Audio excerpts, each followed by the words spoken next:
16 বছর আমার চাকরি বাস, আমাদের না আছে কোনো টাইম স্কেল, না আছে উচ্চতর গ্রেড। আমাদের এই বেতনে আমাদের 15 দিনও যায় না। 10ম গ্রেড আমাদের যৌক্তিক দাবি, আমাদের ন্যায্য দাবি 10ম গ্রেড। আমরা প্রাথমিক বিদ্যালয়ের শিক্ষক, আমরা বাংলাদেশের ফাউন্ডেশন। আমরা যদি প্রাথমিক বিদ্যালয়ের শিক্ষকদের যদি ফাউন্ডেশন যদি ঠিক মতো না হয়, তাহলে আমি মনে করি কোনো শিক্ষার্থী সঠিকভাবে বেড়ে উঠবে না। আপনার বাড়ির ফাউন্ডেশন ঠিক না থাকলে বাড়ি ভেঙে পড়বে। তেমনি প্রাথমিক বিদ্যালয়ের শিক্ষার্থীদেরকে আমরা মেধা, মনন, স্নেহ, মায়া, মমতা সব কিছু দিয়ে শিক্ষাদান করে থাকি। সেক্ষেত্রে আমাদের 10ম গ্রেড ন্যায্য দাবি। আমরা যদি আমাদের অস্তিত্ব দাঁড়িয়ে থাকতে না পারি, আমাদের অস্তিত্ব ভেঙে যায়, তবে আমরা শিক্ষার্থীদের সঠিকভাবে মানুষ করতে পারবো না। আমাদের মেধা, মনন ঠিক থাকবে না, আমাদের মন খারাপ থাকবে। সো আমরা চাই আমাদেরকে 10ম গ্রেড দেওয়া হোক।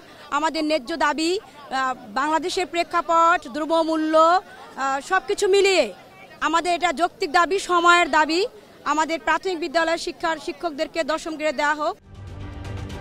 ঢালাইয়ে দৃঢ়তা, নির্মাণে নিশ্চয়তা, প্রিমিয়ার সিমেন্ট, ঢালাইয়ের রাজা। আমরা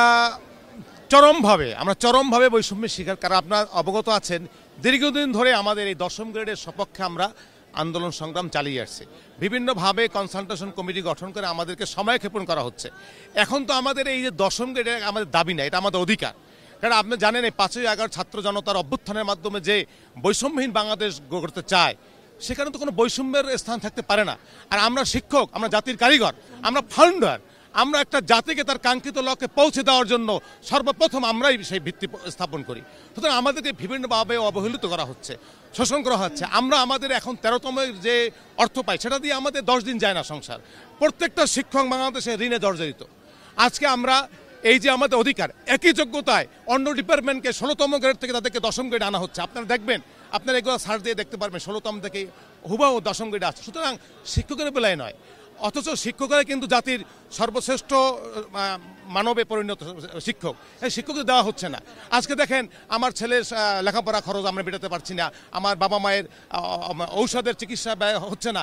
আজকে দেখেন, একজন ব্যাংকে পার ডে 400 টাকা হচ্ছে তার লাঞ্চ ভাতা, অথচ আমাদেরকে 1 মাসে দেওয়া হয় 200 টাকা। এটা ছলনা, এটা নাটক করছে প্রাথমিক বিদ্যালয় শিক্ষকের সাথে।